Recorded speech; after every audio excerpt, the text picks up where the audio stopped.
Tey moom ceeb yàppe ginaar bu neex bu saf gis nga ceeb bi bu neex bu saf essayé rek mashallah waaw na res ak jàmm olia malamu mama na bango yo ozaka sénégalaise ou congolaise? Naza congolaise 100% congolaise. Oh, oui. Wolof. Tout rek. Neni kasi o présenter bilo Léa na Wolof. Assalamu alaikum. Man Agnès Kaluele, maa ngi fi Sénégal, Dakar précisément. Tey ceeb ginaar ak yàpp la ko topp. Donc gis ngeen ceeb ginaar bi. Ceeb ginaar ak yàpp bu neex bu saf.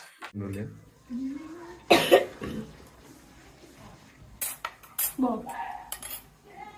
Oui, vous savez quoi j'ai un poka. So o kata boponi.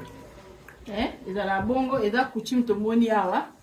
Soki mwasi bien mutu alambi azolia na bato nyonso tu faut akata kobwakela bato misuni. Bien yango ozokatela pe bato misuni. Ok. Loboka mama kitoko. Loko sama yaay bu neex. Ou bien loko sama yaay dafa neex. Ok. Ouais. Loso pembe nde babe yango ceeb bu weex.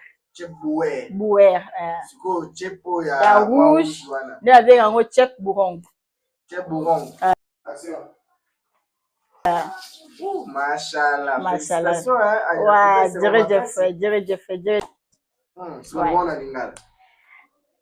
Mbote na bino nyonso ngai Agnès Kaluele lelo na lambi ceeb ginaar ceeb ya soso na ya musuni ya ngombe ceeb ezali loso